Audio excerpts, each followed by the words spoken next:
Dear student, उद्घोष academy के channel में आपका स्वागत है और हम बात करेंगे करंट इलेक्ट्रिसिटी का। इसके पहले मैंने पहला वीडियो अपलोड किया था करंट इलेक्ट्रिसिटी का। उस लेक्चर के बाद आगे जो पॉइंट्स हैं उसको डिस्कस करेंगे।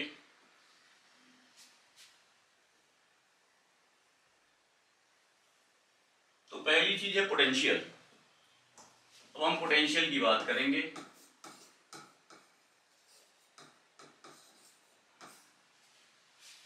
तो पोटेंशियल को समझने के लिए एक एग्जांपल मैं देता हूं। पहले ये समझिए कि मान लो एक मेरा कंटेनर है जिसमें मेरा वाटर फील है और किसी टेबल पे अर्थ सरफेस पे किसी हाइट पे रखा हुआ, और अगर यहाँ इसमें पानी फिलअप करें और यहाँ पाइप डाल दें, यहाँ लगा दें, तो वाटर क्या होगा, ऊपर से नीचे की तरफ आएगा। इसका मतलब अगर हम इस एग्जांपल से ये कह सकते हैं कि जो बी पॉइंट है ना, in compare to A point, उसका पोटेंशियल ज्यादा है। यानी ये हायर पोटेंशियल से लोअर पोटेंशियल की तरफ मेरा वाटर फ्लो हो रहा है। इसी तरीके से ना, अगर एक दूसरा एग्जांपल भी हम दें, एक नेक्स्ट एग्जांपल हम दें, जैसे मान लीजिए कोई ऑब्जेक्ट है मेरा ना, उसका मास m है ग्राउंड सरफेस पे। ग्रेविटी हमेशा अर्थ सरफेस की तरफ लगती है, और अगर इस ऑब्जेक्ट को ना ऊपर ले जाएं, मान लीजिए h हाइट पे, the body possesses the gravitational potential energy mgh, where m is the mass of the body, g is the acceleration due to gravity and h is the height of the object। अगर ये मान लीजिए height है तो यहाँ potential energy mgh से हम calculate कर लेंगे। अगर ऑब्जेक्ट मेरा यहाँ पे आता है, यहाँ पे आता है, मान लीजिए भी ऑब्जेक्ट यहाँ पे है मेरा और यहाँ पे आता है, तो इसकी हाइट घट रही है, यानी अर्थ सरफेस की तरफ हम बढ़ रहे हैं, तो हाइट मेरी क्या है, घट रही है। यानी ग्रेविटेशनल पोटेंशियल घटता चला जा रहा है। यानी हाइट बढ़ती जाएगी तो पोटेंशियल बढ़ता चला जाएगा, यानी ग्रेविटेशनल पोटेंशियल बढ़ता चला जाएगा। अब बात हम करते हैं सोर्स चार्ज और टेस्ट चार्ज की बात करें तो पहली चीज है सोर्स चार्ज की बात करें और दूसरा टेस्ट चार्ज की। अगर कोई मेरा चार्ज है जो पॉजिटिव है, पहले हम टेस्ट चार्ज की बात करेंगे। अगर मेरा कोई चार्ज है जिसे हम कहेंगे टेस्ट चार्ज, तो अगर कोई मेरा चार्ज है और उस पर पॉजिटिव वैल्यू है, यानी पॉजिटिव चार्ज है वो, और उसे हम टेस्ट चार्ज डिफाइन करने जा रहे हैं। डिफाइन कैसे करेंगे, देखिए, अगर मेरा कोई चार्ज है वो पॉजिटिव है, it can not exert the force, यानी वो किसी बगल वाले चार्ज पे कोई फोर्स, ये पॉजिटिव तो वैल्यू है, लेकिन किसी बगल वाले चार्ज पे कोई फोर्स एक्सर्ट ना करे। इसी तरीके से अगर हम सोर्स चार्ज की बात करें, अगर हम सोर्स चार्ज की बात करें, तो अगर मेरा कोई चार्ज है, पॉजिटिव चार्ज है, ये अपने सराउंडिंग अगल बगल अगर कोई चार्ज आता है ना, तो उस पर फोर्स एक्सर्ट करता है, तो इस चार्ज को कहते हैं हम सोर्स चार्ज। अब अगर हमको पोटेंशियल डिफाइन करना है, तो मान लीजिए मेरा कोई टेस्ट चार्ज है, ये मेरा कोई टेस्ट चार्ज है और ये इनफाइनाइट पोजीशन पे है, और इस चार्ज को ना, इस चार्ज को इलेक्ट्रिक फील्ड में, इस चार्ज को इलेक्ट्रिक फील्ड में किसी पॉइंट P पे हम लाना चाहते हैं। यानी अगर चार्ज के कारण अगर कोई मेरा चार्ज है, उसके कारण जो फील्ड जनरेट होती है ना, उसे हम कहते हैं इलेक्ट्रिक फील्ड। तो इस चार्ज के कारण मान लीजिए यहाँ इलेक्ट्रिक फील्ड है, तो इस इलेक्ट्रिक फील्ड में कोई पॉइंट P है। हम चाहते क्या है कि ये जो मेरा टेस्ट चार्ज है ना, इसको यहां से इनफाइनाइट पोजीशन से हम कहां ला दें, इस पॉइंट पे, जो इलेक्ट्रिक फील्ड में कोई पॉइंट मेरा P है। ये ध्यान रखिएगा, जब भी कोई चार्ज है मेरा वो इनफाइनाइट पोजीशन पे है ना, तो वहां उसका पोटेंशियल जीरो होगा। और जो ही हम ना इस चार्ज को इस तरफ लाना शुरू करेंगे, इस तरफ जो ही हम लाना शुरू करेंगे इस पी पोजीशन पे, ऐसे आप देख लो यहाँ अगर पी पोजीशन पे लाना चाह रहे हैं तो हमको क्या करना पड़ेगा ना, we have need to external force, हमको यहाँ पे एक्सटर्नल फोर्स अप्लाई करना पड़ेगा। इसका मतलब अगर चार्ज को हम यहाँ से यहाँ तक ले जा रहे हैं ना, तो हमको कुछ वर्क डन करना पड़ेगा। तो यहाँ से यहाँ तक चार्ज ले जाने के लिए हमको वर्क डन करना पड़ेगा। तो वी कैन राइट, हम ये चीज कह सकते हैं, अगर किसी टेस्ट चार्ज को ना इनफाइनाइट से किसी पॉइंट पे इलेक्ट्रिक फील्ड में लाना चाहते हैं, तो जितना मेरा वर्क डन होगा ना वही मेरा उसका पोटेंशियल होगा। और हम इसको लिख सकते हैं, अगर वर्क डन को हम W से डिफाइन करें, अगर हम वर्क डन को W से डिफाइन करें और पोटेंशियल को V से डिफाइन करें और चार्ज को Q से डिफाइन करें, तो we can write V is equal to W by Q, where the Q is the test charge. अब अगर हम यहां देख लीजिए, जो यूनिट है ना V की, अगर हम यूनिट की बात करें V की, तो यूनिट मेरा होता है वोल्ट, और वर्क की जो यूनिट है वो जूल है, और चार्ज की जो यूनिट है वो कूलम है। उसको C से रिप्रेजेंट करते हैं, इसको जूल से और इसको वोल्ट से। तो यानी कि अगर हम वैल्यू यहां रख दें, यहां हमने रख दिया 1 वोल्ट, तो we can define the 1 volt is equal to 1 joule divided by 1 coulomb. यानी किसी टेस्ट चार्ज को ना अगर एक पॉइंट से दूसरे पॉइंट पे हम ले जा रहे हैं, यानी यूनिट टेस्ट चार्ज को हम एक पॉइंट से दूसरे पॉइंट पे ले जा रहे हैं, तो जो मेरा वर्क डन हो रहा है ना वो 1 जूल हो रहा है, और इसी को कहेंगे 1 वोल्ट। तो एसआई यूनिट जो मेरी हुई ना, एसआई यूनिट जो मेरी हुई पोटेंशियल की, वो मेरी वोल्ट हो गई। तो यहां से देखिए हम इक्वेशन आराम से लिख सकते हैं, V is equal to W by Q, and we can change the equation. देखिए यहाँ 3 वेरिएबल है, एक V है, दूसरा W है और तीसरा Q है। तो यहां से, और Q चार्ज का रिप्रेजेंटेशन इससे भी किया जाता है और इस कैपिटल से भी किया जाता है। तो you can represent the charge with the help of small q और कैपिटल Q, दोनों में से किसी से आप इसको रिप्रेजेंट कर सकते हैं, कोई दिक्कत नहीं है। तो यहां से देखिए, अगर इस फार्मूले को देखें तो V is equal to W by Q, और यहां से अगर हम W कैलकुलेट करना चाहें ना, तो ये वैल्यू हो जाएगी V इंटू Q, और यहीं से ना अगर हम Q कैलकुलेट करना चाहें तो we can calculate Q is equal to W by V। You can manipulate or change the formula regarding the requirement. If you want to calculate V, you just apply this formula. If you want to calculate W, you can change formula, and if you want to calculate the Q, you can change the formula. Next बात करते हैं हम potential difference की। अब जब भी हम potential difference की बात करेंगे ना, तो इसका मतलब हम 2 पॉइंट की बात कर रहे हैं। यानी अगर हम पोटेंशियल डिफरेंस की बात करें तो हम किसी चार्ज को एक पॉइंट से दूसरे पॉइंट पे, या आप ये कह सकते हो कि अगर कोई पॉजिटिव टेस्ट मेरा चार्ज है, एक पॉइंट से दूसरे पॉइंट पे इलेक्ट्रिक फील्ड में ले जाने में जितना वर्क डन होता है उसे हम कहेंगे पोटेंशियल डिफरेंस।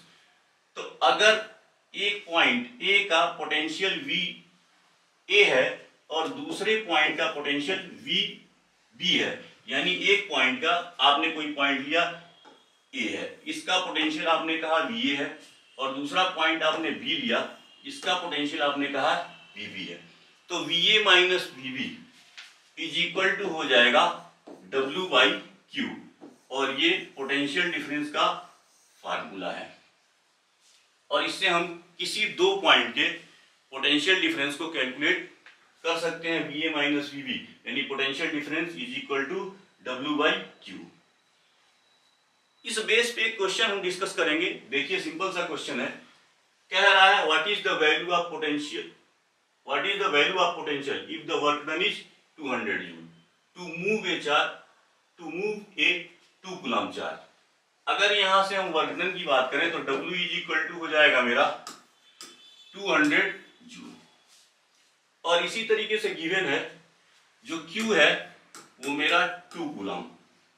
तो यहां से हमको निकालना है पोटेंशियल, तो we can apply V is equal to W by Q, और ये वैल्यू हो गई मेरी 200 divided by 2 and we are getting 100, और जो पोटेंशियल है जो उसकी यूनिट है वो वोल्ट है। तो हम यहां से लिख सकते हैं 100 वोल्ट। सिंपल सा क्वेश्चन है, आराम से कैलकुलेट कर सकते हैं, कोई दिक्कत नहीं होगी। नेक्स्ट क्वेश्चन है the potential difference between the 2 points and, तो पोटेंशियल डिफरेंस मेरा कितना है 6 वोल्ट है। तो VA minus VB is equal to 6 volt. अगर हम VA माइनस VB की बात करें, VA minus VB is equal to 6 volt. How much work is required to move a charge of 300 coulomb? Q is equal to मेरा 300 coulomb है, तो VA minus VB is equal to W by Q। VA minus VB is equal to W by Q, और यहां से हम ना अगर कह रहा है the difference of the potential between 2 point of electric field कितना, how much work done is required, तो we have to need the calculate how much work done.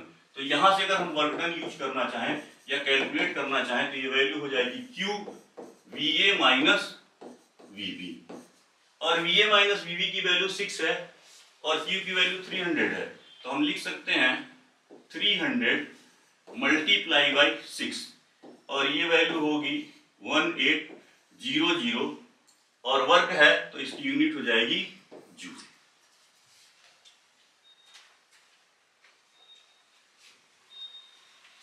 Next हम डिस्कस करेंगे open electric circuit and close electric circuit. अब अगर हम circuit की बात करते हैं ना, तो सर्किट में मेरा क्या होना चाहिए, सेल्फ होना चाहिए, कोई की लगी होनी चाहिए और कोई लोड लगा होना चाहिए। अगर मान लीजिए ये मेरा सेल है, ये पॉजिटिव है और ये नेगेटिव है, और यहां से मैंने ये एक लोड दे दिया और इसे कह दिया बल्ब, और यहां मैंने एक की लगा दी, ये मेरा की है और ये मेरा सेल है। करंट इस तरफ से जाएगा और इस तरफ आएगा। जब तक हम की को क्लोज नहीं करेंगे, तब तक हम इसको ओपन सर्किट करेंगे। पहली वाली टॉपिक को देखिए, जब तक ये की मेरा, अगर मैंने की से रिप्रेजेंट किया है, की लिखा हुआ है, जब तक हम इसको क्लोज नहीं करेंगे तब तक, यानी जब तक ये बंद नहीं है, ये सर्किट कंप्लीट नहीं है, तब तक हम इसे कहेंगे ओपन सर्किट। व्हेन दिस की इज अप्लाई, अगर यहां हमने की अप्लाई कर दिया और ये सर्किट क्लोज हो गया, then the current will be flow. यानी अगर सर्किट ओपन है ना तो उससे कोई करंट नहीं फ्लो होता है बेटा, ये ध्यान रखना। और जब ये सर्किट क्लोज होगी तभी करंट मेरा फ्लो करेगा। नेक्स्ट बात हम करेंगे रेजिस्टेंस की। अब अगर कोई कंडक्टिंग वायर है तो हम रेजिस्टेंस की बात करते हैं। यानी अगर कोई कंडक्टिंग वायर है, उससे अगर करंट फ्लो होना चाह रहा है या करंट फ्लो कराना हम चाह रहे हैं, the obstacle created by the conductor, यानी उस करंट को फ्लो करने के लिए जो चीजें रोक रही है ना उस कंडक्टिंग मटेरियल की, उसे हम कहते हैं रेजिस्टेंस। तो रेजिस्टेंस डिफाइन करने के लिए, जैसे मान लीजिए आपने कहा ये मेरा एक कंडक्टर है। अब अगर इस कंडक्टर को देखें ना तो इसके पास क्या होंगे, पॉजिटिव चार्ज भी होंगे और इलेक्ट्रॉन भी होंगे, पॉजिटिव चार्ज भी होंगे और इलेक्ट्रॉन भी होंगे, पॉजिटिव चार्ज भी होंगे और इलेक्ट्रॉन भी होंगे। अगर हम इसको एक सेल से ऐड कर देते हैं, इस सेल से मान लीजिए हमने इसे ऐड किया, जो ही हम इस सेल से ऐड करेंगे तो ये वैल्यू हो गई पॉजिटिव और ये वैल्यू हो गई निगेटिव। जो ही हम इस कंडक्टर की बात करें, मान लीजिए ये मेरा कंडक्टर है और इसको हमने क्या किया, एक टर्मिनल को इस सेल से ऐड कर दिया और दूसरे टर्मिनल को इससे ऐड कर दिया। ये वैल्यू पॉजिटिव हो गई और ये वैल्यू निगेटिव हो गई। अब यहाँ इस कंडक्टर में क्या होंगे, प्रोटॉन भी होंगे यानी पॉजिटिव भी होंगे और इलेक्ट्रॉन भी होंगे। ये इलेक्ट्रॉन भी होंगे और प्रोटॉन भी होंगे और ये इलेक्ट्रॉन। जो ही हमने यहां सेल ऐड किया तो इसके कारण एक इलेक्ट्रिक फील्ड जनरेट होगी, इलेक्ट्रिक फील्ड, और इसका डायरेक्शन पॉजिटिव से निगेटिव की तरफ होगा। और यहां पे एक फोर्स, इस इलेक्ट्रिक फील्ड के कारण एक फोर्स लगेगी F बराबर QE, और यहां जो इलेक्ट्रॉन है तो ये हो जाएगा -EE, यानी इलेक्ट्रॉन है तो जो फोर्स होगा हमेशा माइनस साइन ये शो करता है कि जो फोर्स लग रहा है ना वो इलेक्ट्रिक फील्ड के अपोजिट लग रहा है। तो इस जो इलेक्ट्रॉन है इसमें, इस पे जो फोर्स लग रहा है ना वो F बराबर QE से यहां ये फोर्स होगा और इस फोर्स का डायरेक्शन इधर लगेगा, यानी इलेक्ट्रॉन क्या होंगे, इधर धीरे धीरे चलना चाहेंगे। इस चीज को कहते हैं हम ड्रिफ्टिंग, यानी इधर जब इलेक्ट्रॉन मूव करेगा तो इस चीज को हम कहते हैं ड्रिफ्टिंग। तो ड्रिफ्टिंग करते समय रास्ते में जो मेरे प्रोटॉन आ रहे हैं उसके कारण जो इलेक्ट्रॉन कोलाइड करने का और धीरे धीरे उसकी वेलोसिटी घट जाएगी और फिर इस सेल के कारण धीरे धीरे उसकी वेलोसिटी बढ़ेगी या एनर्जी बढ़ेगी, फिर वो ड्रिफ्टिंग करने लगेगा। तो इसमें जो ऑब्स्ट्रक्शन क्रिएट हो रहा है ना इस कंडक्टिंग बॉडी के द्वारा, उसे यानी इस चार्ज को फ्लो करने में जो ऑब्स्ट्रक्शन क्रिएट हो रहा है ड्यू टू दिस कंडक्टर, उसी चीज को हम रेजिस्टेंस कहते हैं। दूसरे तरीके से अगर इसको समझना है तो ऐसे भी एग्जांपल समझ लीजिए। अगर मान लीजिए कोई रोड है और कोई व्यक्ति, अगर कोई रोड है, कोई व्यक्ति यहां से चलना चाहता है ना और रोड मेरा फ्री है तो व्यक्ति आराम से आगे की तरफ चलेगा, कोई दिक्कत नहीं होगी। और अगर मान लीजिए इस रोड पे बहुत भीड़ है, क्राउडेड है, तो आदमी क्या करेगा, धीरे धीरे चलेगा। सेम कंडीशन इसकी भी वही है कि अगर जब इलेक्ट्रॉन इधर से इधर मूव कर रहा है ड्यू टू द फोर्स, इस फोर्स के कारण, यानी इस पे फोर्स कौन सी इधर लग रही है, इसका डायरेक्शन इधर है तो इधर जाना चाहेगा। इसके कारण जो प्रोटॉन के कारण इससे जो कोलिजन हो रहा है उसके कारण जो उसकी वेलोसिटी घट जा रही है, यानी जो ड्रिफ्टिंग करने की, सरकने की, यानी इलेक्ट्रॉन की इधर मूव करने की जो टेंडेंसी है वो इसके कारण कम हो जा रही है। तो जो ऑब्स्ट्रक्शन क्रिएट किया जा रहा है ना इसके द्वारा, इस कंडक्टिंग बॉडी के द्वारा, इसे हम कहते हैं रेजिस्टेंस। दूसरी चीज ये समझ लीजिए, इलेक्ट्रॉन जो होगा मेरा वो हमेशा इस तरफ से मूव करेगा, इस तरफ से इलेक्ट्रॉन किस तरफ मूव कर रहा है, इस तरफ, क्योंकि इलेक्ट्रिक फील्ड इधर लग रही है और फोर्स किधर लग रहा है, इधर लग रहा है due to the presence of cell. अब इलेक्ट्रॉन इस तरफ जाएगा तो जो करंट है मेरा ना, जो करंट है वो इस तरफ से इस तरफ को जाएगा, यानी करंट का डायरेक्शन देखिए इस तरफ से इस तरफ को जाएगा। तो we can say the current is flow, यानी जो करंट है ना वो मेरा जो फ्लो हो रहा है ना opposite to the flow of the direction of the electron. अगर इलेक्ट्रॉन मेरा इधर से इधर जाता है तो करंट मेरा इस तरफ जाएगा।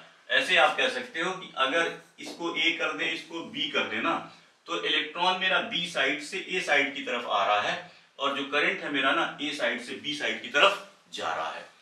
दूसरी चीज जो रेजिस्टेंस है ना, जो उसकी यूनिट है ना वो ओम है, OHM, और इसको रिप्रेजेंट करते हैं इससे, यानी रेजिस्टेंस की जो यूनिट है ना वो ओम है और इसको हम इससे रिप्रेजेंट करते हैं।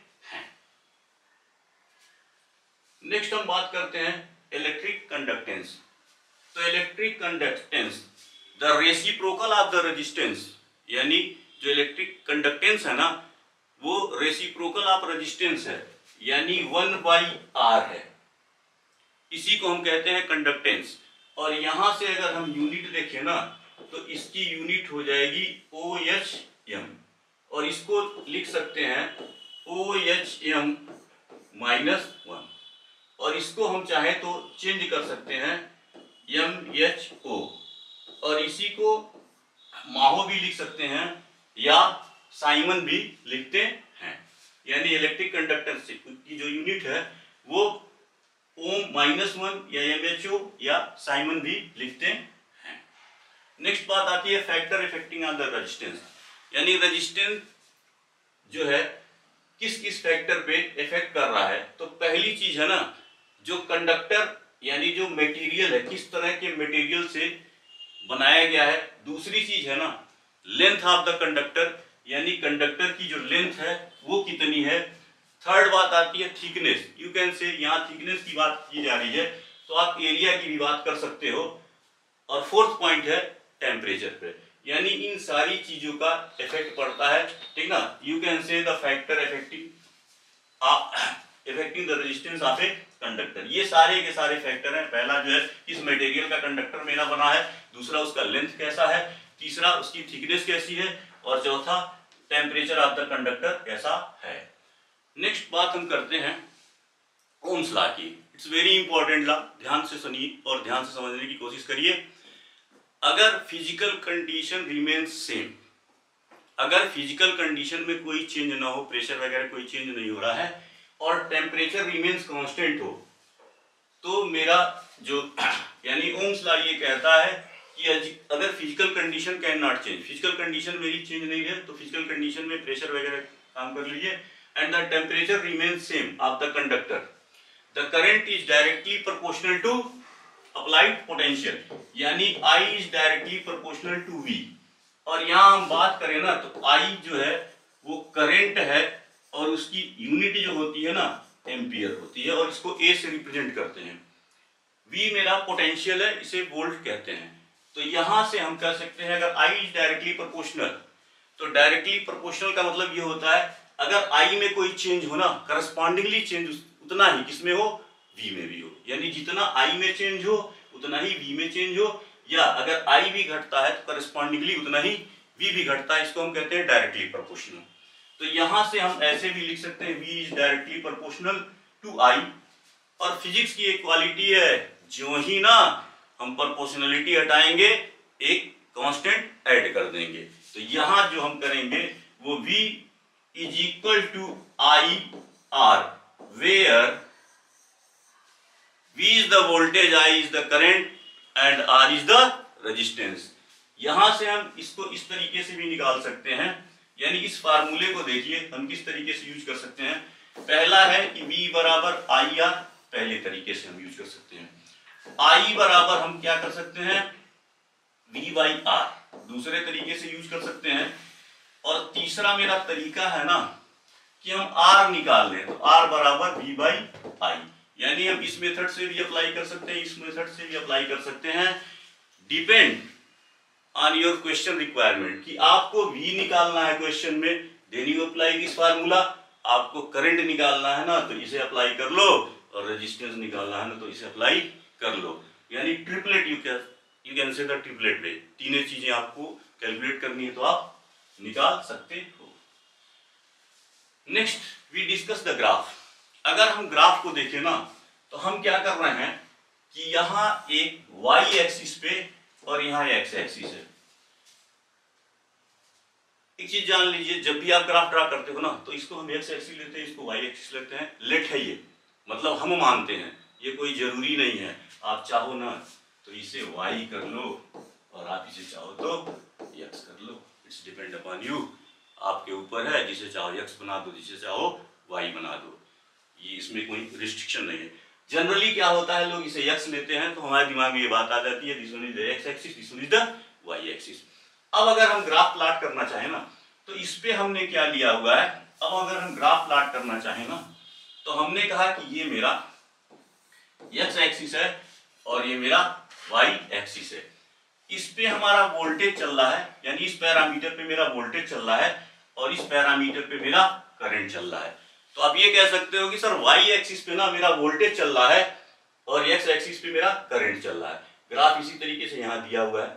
अब देखिए यहाँ वैल्यू 0 है और यहाँ ये वैल्यू 2 है, 2 वोल्ट है, 4 वोल्ट है और 6 वोल्ट है, 8 वोल्ट है, आप ऐसे ले सकते हो। उसी के करस्पॉन्डिंग करंट लिया गया है, यानी इसके सामने करंट जो है ये 2.5 है, और उसके बाद यहाँ ऐसे देख लीजिए ये वैल्यू मेरी कितनी है 1 है, और इसी तरीके से 6 पे ये वैल्यू मेरी 1.5 है, और 8 पे ये वैल्यू मेरी क्या है 2 है। ऐसे मिला दीजिए, जिस पॉइंट पे ये कट कर रहा है ना उन सबको मिला दीजिए, तो ये मेरा ग्राफ जो होगा ना इस तरीके से आ जाएगा, इस तरीके से एक स्ट्रेट लाइन मेरा ग्राफ चला जाएगा। अब देखिए अगर यहीं से इसको हम रेजिस्टेंस की बात करें ना तो R बराबर क्या हो जाएगा V/I। दूसरी चीज है इस ग्राफ से ना अगर किसी दो पॉइंट पे हम करंट की वैल्यू, जैसे मान लीजिए इसको हमने यहां से मिला दिया तो ये वैल्यू 4 है, और इसको हमने यहां से मिला दिया तो ये वैल्यू मेरा 1.5 है। अब देखिए इस पे जो होगा ऊपर हमको मिलता है डेल्टा V, यानी ऊपर वाले पे हमको मिलता है delta V change in voltage, और नीचे वाले पे मुझको मिलता है क्या डेल्टा I। तो यहां से वैल्यू आप निकाल सकते हो R = change in delta V divided by delta I, यानी आप करंट निकाल सकते हो। तो यहां से देख लो ना, यहां से अगर रेजिस्टेंस हम कैलकुलेट करना चाहें with the help of the graph भी आप रेजिस्टेंस कैलकुलेट कर सकते हो इस दो पॉइंट का, तो यहां से वैल्यू हो जाएगी 1.5 - 1, यानी 0.5 हो गया क्या करंट की वैल्यू। इस दोनों पॉइंट पे देखिए, इस दोनों पॉइंट पे देखिए, और इसी तरीके से ना अगर इस पॉइंट पे देखिए, इस पॉइंट को आप देखिए, अगर इस पॉइंट को आप देखेंगे ना तो कितना हो जाएगा वोल्टेज, यानी ये डेल्टा I हो गया, ये डेल्टा V हो गया, तो फाइनल माइनस इनिशियल 6 - 4 कर देंगे तो यहां से वैल्यू 2 आ जाएगी। और यहां से अगर रेजिस्टेंस की वैल्यू निकालेंगे ना तो R = delta V/ delta I, और यहां से डेल्टा V की वैल्यू हो गई मेरी 6 - 4 = 2, एंड करंट की वैल्यू कितनी है 0.5।